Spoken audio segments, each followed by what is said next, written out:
네, 시사 인터뷰 오늘 2부 유튜브 라이브로 넘어왔습니다. 선생 박주정과 아이들 박주정 광주대학교 교수와 함께하도록 하겠습니다. 안녕하십니까? 안녕하세요. 네. 자, 지난주에 이어서 또 학교에서 일어나는 갈등 해결 방안 세 번째 시간을 이어가도록 하겠습니다. 지난 시간에는 학교와 학부모의 갈등 중에 가장 많은 부분을 차지하는 것이 이제 학교 폭력이라고 하셨는데, 네. 학교 폭력이 발생하지 않으면 뭐 제일 좋겠습니다만은 그럼에도 불구하고 학교 폭력이 발생했을 때 시교육청과 학교에서는 이 피해 학생에 대해서 실질적인 지원을 어떻게 해주고 있는지 궁금합니다. 그렇습니다. 학교 폭력이 가장 많이 발생하는 시기가 3월을 지나서 4월, 5월 달에 발생한 빈도수가 제일 높은 시기이기도 합니다. 그중에 이제 피해 학생들이 힘들어할 때 우리 교육청 차원에서 어떤 일을 하고 있는가에 대한 오늘 말씀을 좀 드리고자 하는데요. 네. 가장 학교 폭력이 발생했을 때 가장 빨리 지원을 해줄 수 있는 사람은 누구겠습니까? 담임 선생님입니다. 그렇죠. 담임 선생님이 제일 먼저 발견하고 그 피해 학생에 대해서 가장 잘 알고 있기 때문이죠. 네. 그래서 다른 어느 것보다 담임 선생님들의 역할이 제일 크고요. 그래서 담임 선생님들이 피해 학생에 대한 지금의 상황을 제일 잘 파악을 해서 여러 가지 조치를 취하겠지만, 그럼에도 불구하고 좀 어려움이 있을 때는 학교 내에는 위클래스라는 예전에는 상담실 개념이죠. 네. 예전에 상담실은 폄훼한 것은 아닙니다만은 전문 상담사가 또는 상담교사가 상주하지 않았던 시절이었습니다. 없었습니다. 네. 그러나 이제는 아주 교육을 제대로 받은, 그다음에 임상 체험이 많은 상담교사와 상담사님들께서 근무하는 위클래스에서 피해 학생에 대한 정서 지원을 하고 있지요. 그럼에도 불구하고 이 아이에 대한 피해에 대해서 전문적인 도움이 좀 필요하겠다고 하면 우리 시교육청에서는 학교의 외 밖에 있는 전문 상담 기관, 심층 전문 상담 기관이겠죠. 네. 이 전문 상담 기관의 리스트를 확보하여 그 아이에게 맞는 피해 회복을 위한 기관을 지정해주고 있습니다. 물론 병원 치료비까지 지원하고 있고요. 그다음에 이제 중요한 것은 아이도 중요하지만 이 아이가 트라우마를 겪고 있을 때 부모의 역할이 또 굉장히 중요합니다. 그렇죠. 그래서 부모가 이러한 상황에 있을 때 어떻게 아이를 케어할 것인가에 대한 학부모 상담까지 병행하고 있죠.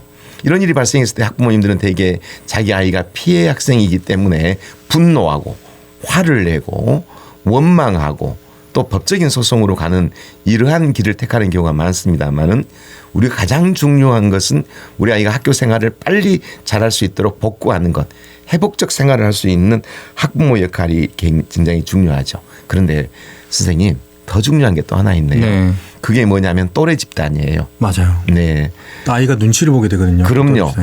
그래서 이제 제일 먼저는 선생님의 역할, 학부모님 역할도 있지만 옆에 주위에서 있는 아이들 간의 관계, 이 또래의 관계가 가장 아이에게는 영향을 많이 미칩니다. 피해를 받지만, 피해를 당했지만 학생들이 같은 또래 집단이 위로해주고 또 지지해주고 또 함께 해준다면 가장 뭐랄까 치유가 빠른 큰 인자이기도 합니다. 근데 문제는 뭐냐면 네. 이 피해 학생이 전부 다 학생, 학부모, 교사 또는 또래 집단에만 의지할 게 아니라 자기 스스로 내공을 키우는 그러한 일이 발생했을 때 이겨나가는 이러한 힘을 키워주는 게 가장 중요하다고 봅니다. 네. 그래서 이제 나라 수준에서 지금 제가 요구하고 있는 게 그겁니다. 네. 우리 아이들이 이런 일을 당했다. 예를 들자면 다른 애들로부터 언어 폭력을 굉장히 많이 당했다. 사이버상에서 굉장히 심한 욕설을 들었다. 또는 성희롱이나 성추행을 당할 뻔했다. 이런 일이 있을 때 이제까지 우리가 했던 이런 그냥 말로 하는 상담보다는 예술 치유, 예술적인 치유, 그다음에 체험 활동, 또 전문적인 학부모 교육 이러한 것들이 우리 시교육청이 좀 더 촘촘하게 준비해야 될 부분이라고 생각합니다. 요즘에 그 사이버상의 그 학교 폭력도 많거든요. 그게 굉장히 크게 어려운 이유가 뭐냐면요. 네. 1대1 대응은 확산이 되지 않습니다. 둘이 간의 관계니까요. 네. 근데 한 아이를 두고 인터넷상에서 한 아이를 폄훼하거나 요구하거나 또는 있지 않은 일을 만들어서 또는 있더라도 그 아이에 대해서 험담을 했을 경우에는 이게 그 뭐랄까요. 전파력이 크기 때문에 그리고 이것은 지워지지도 않고 또 이 확장성이 전국으로 금방 날아가 버릴 정도로 맞아요. 있기 때문에 애들이 굉장히 힘들어하고 있습니다. 아이들이 그것 때문에 더 긴장하는 것 같아요. 그렇습니다. 예. 이 사이버 폭력이 앞으로 우리가 가장 눈여겨봐야 될 대목입니다. 이러면서 이제 불똥이 어디로 튀었냐면 네. 이 상황까지 왜 왔을까라는 이제 그 이유를 타고 들어가다가 갑자기 학생 인권조례 얘기가 나오기 시작합니다. 그렇습니다. 학생 인권조례를 통해서 학생들의 인권을 너무 보장해 주다 보니까 교권이 반대적으로 무너진 거다라고 이분법적으로 그냥 네네. 해석을 하는 분들이 이제 나오기 시작했거든요. 여기에 대해서는 어떻게 생각하십니까? 예, 이거에 대한 질문은 얼마 전에 국가통합위원회에 네. 발제하러 갈 때도 네. 국무조정실에서 저에게 했던 질문이기도 합니다. 예. 소위 말하는 학생 인권을 강조하다 보니까 교권이 위축된 것 아니냐. 그래서 학교에서 선생님들이 지도를 잘 못하고 있기 때문에 포기했기 때문에 이런 문제가 발생하는 근본적인 문제가 아니었느냐라고 이제 이야기를 하더라고요. 근데 저는 단언할 수 있습니다. 여러분 한번 생각해 보십시오. 교권과 학생 인권은 상호 충돌 개념이 아닙니다. 교권도 당연히 보장돼야 되겠죠. 그러나 또 학생 인권도 당연히 보장이 돼야 됩니다. 생각해 볼까요? 선생님께서는 어땠는가는 모르지만 저희들 학교 다닐 때는 참 무자비하게 맞았습니다. 저도요. 예, 체벌도 했고요. 또 머리 그 1cm만 더 길러달라고 네, 두발 단속. 그렇게 예언을 했고요. 조금만 길고 다니면은 그 무슨 기계로 그냥 머리를 이렇게 그냥 일본 말이라 쓰지 못하겠습니다. 가지고 예. 지가 뜯어먹은 것처럼 하고 다니기도 했고요. 예. 또 치마 길이도 쟀고요. 학생들. 소지품 검사를 시도 때도 해서 아이들의 그 모든 사생활을 다 노출시켰고요. 그 전에 생각을 해본다면 영화관에 가는 것도 그 당시에 정학 대상이었습니다. 빵집 가는 것도 그랬고요. 누구 만나도 그렇고. 예, 이 모든 것이 그 생각해 보면 학생 인권이 너무나 침해되었던 시절이었습니다. 그러한 것에 대한 학생도 한 인간으로서 당연히 지켜야 될 누려야 될 인권에 대한 이야기를 진보교육감님 시대가 되면서 이게 시작이 되었었죠. 물론 인정을 합니다.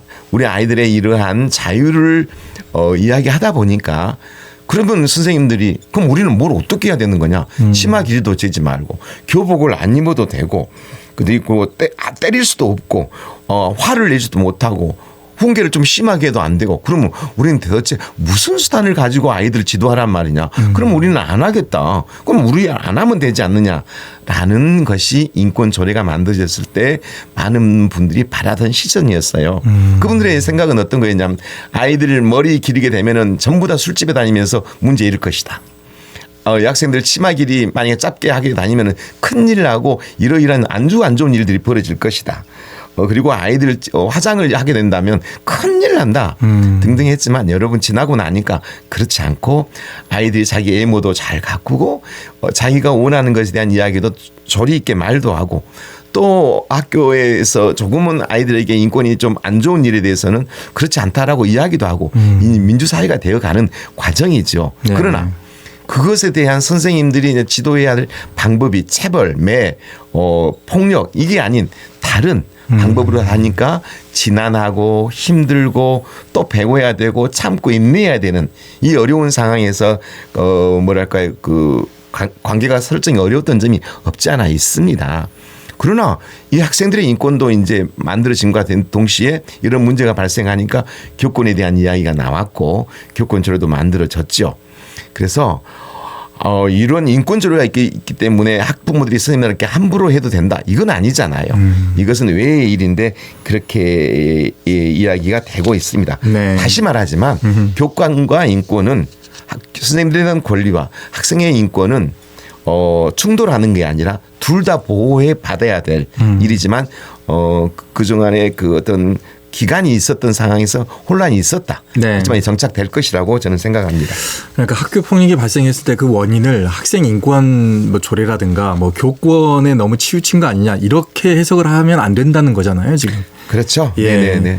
학교 폭력이 발생했을 때는 그 현실, 그 사안에 집중을 하고 이걸 어떻게 풀어줄 것인가에 대해서 서로가 고민을 해야 된다는 건데 그러려면 이제 교권과 학생 인권은 균형과 조화를 좀 이루면 될 것 같습니다. 예.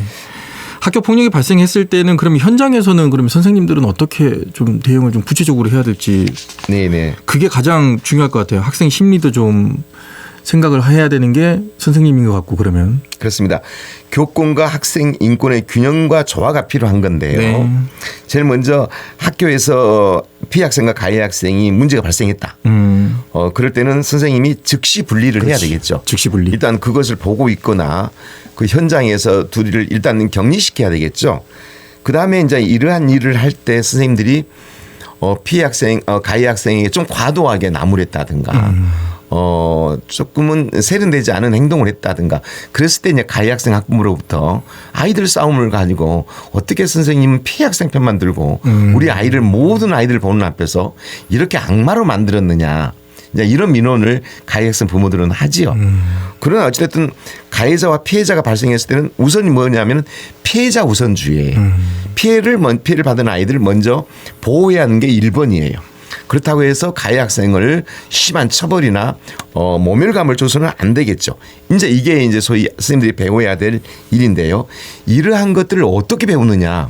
다시 또 원점으로 돌아갑니다마는 양성기관, 교육대학교, 사범대학교에서 이런 실증적인 문제를 가지고 실제 일어날 수 있는 문제를 가지고 역할 분담을 공부를 해갖고 올라와야 된다는 거죠. 그런 상황이 발생했을 때. 그래서 이런 것에 대한 구체적인 수업 자료도 우리 교육청에서는 제공을 해줘야 될 것이고요. 선생님들이 제일 힘들어하는 게 아동학대가 발생했을 때 이야기예요. 학교폭력도 일종의 아동학대인데요. 자, 집안에서 부모가 아이를 아동학대를 하고 있다고 한다.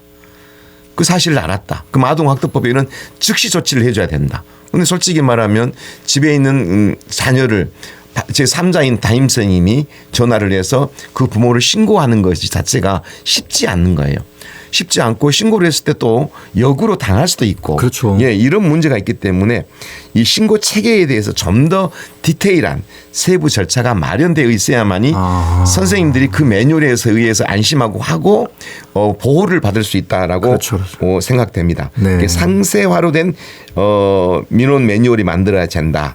그다음에 이제 두 번째가 우리 교육청에는 이러한 문제가 발생했을 때 변호사 제도가 있습니다. 근데 이 변호사 제도가 그냥 교육청에만 계속 계시는 변호사가 아니라 자문 변호사 제도를 하고 있거든요. 그랬을 때 그분들의 일이 많은데 학교 현장에서 이런저런 어려움이 있을 때 자기 일처럼 학교 현장의 그 절실함처럼 바로 움직여주지 않는다라는 선생님들의 볼멘 소리가 있어요.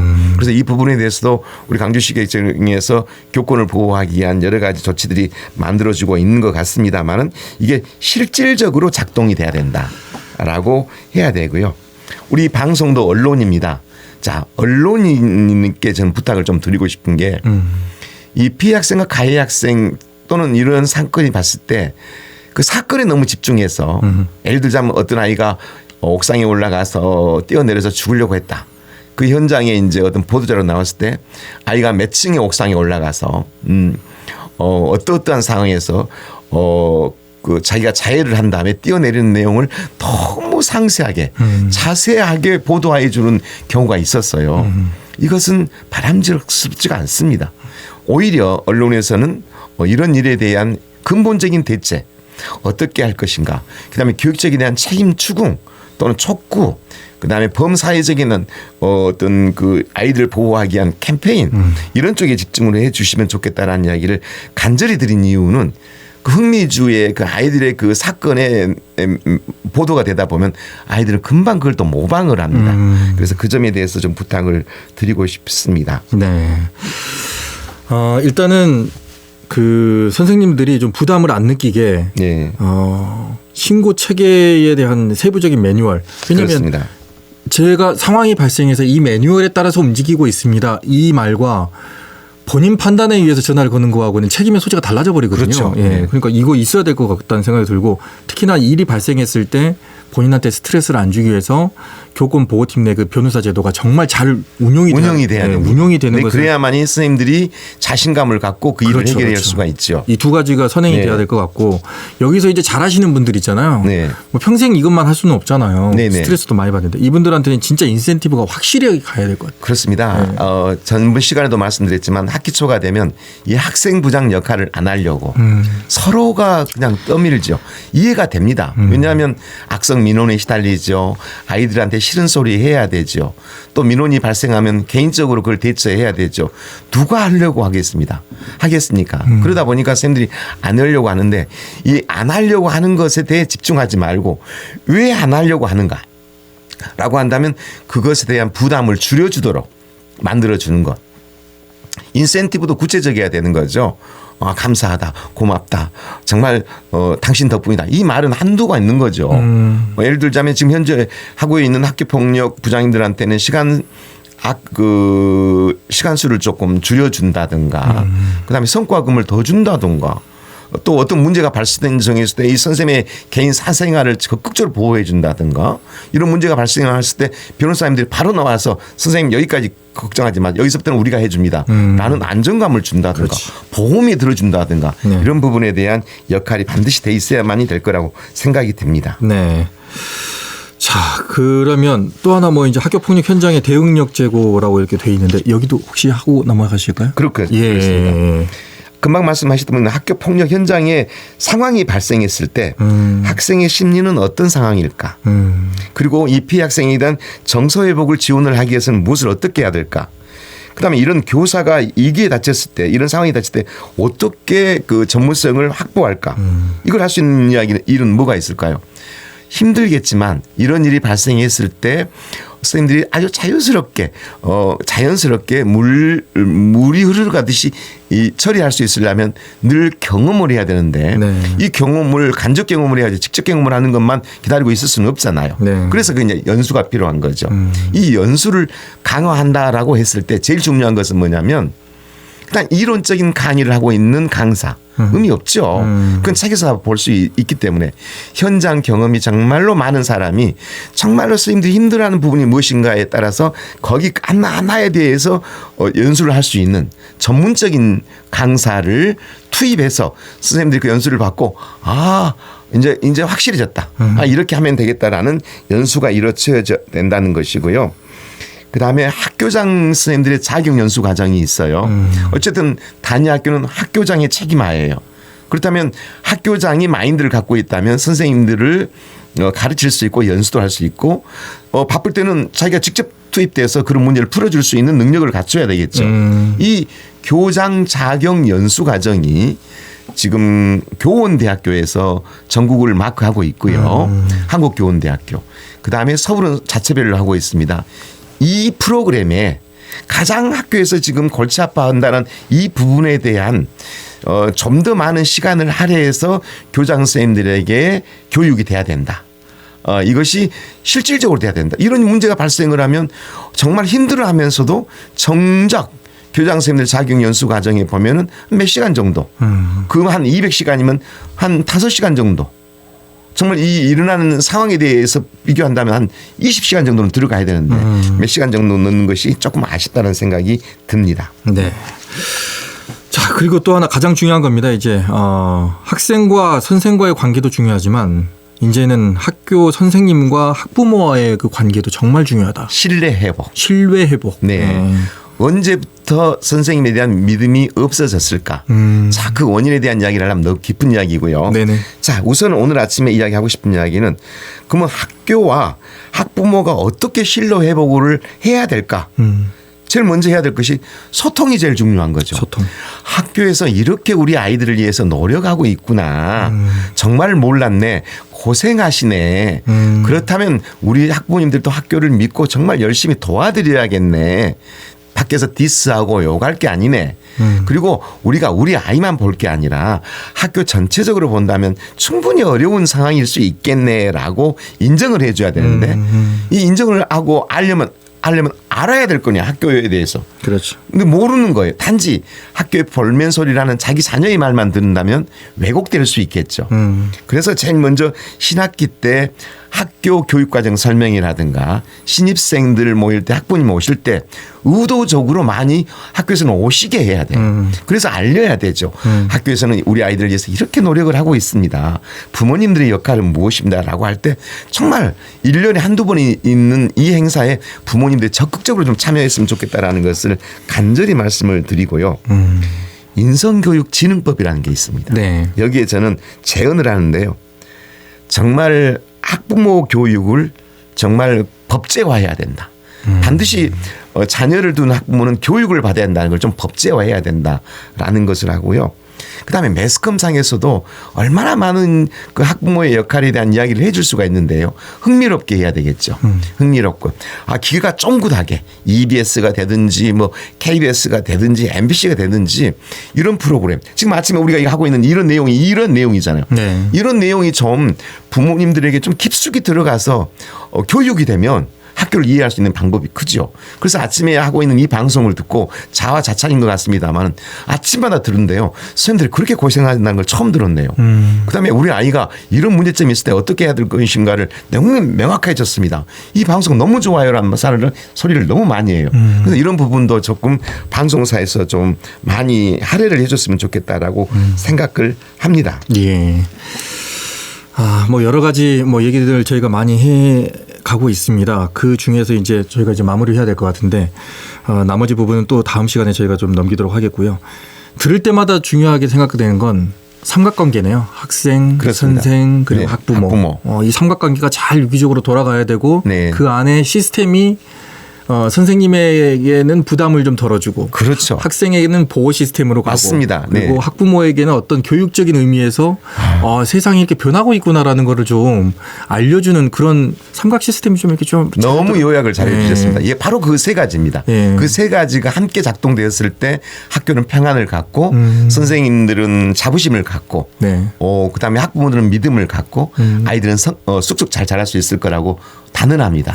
이 자료를 가지고 교훈대로 가야 되겠습니다. 자, 여기서 마치도록 하겠습니다. 예, 마침 제가 교원대학교 연구교수로 지금 다니고 있습니다. 예. 거기서 꼭 활용하실 거라고 생각하고요. 예, 여기서 마치도록 하죠. 지금까지 선생 박주정과 아이들 박주정 광주대학교 교수와 함께했습니다. 고맙습니다. 감사합니다. 언제 어디서나 내 손 안의 뉴스. 광주 MBC 뉴스 유튜브 구독으로 함께하세요.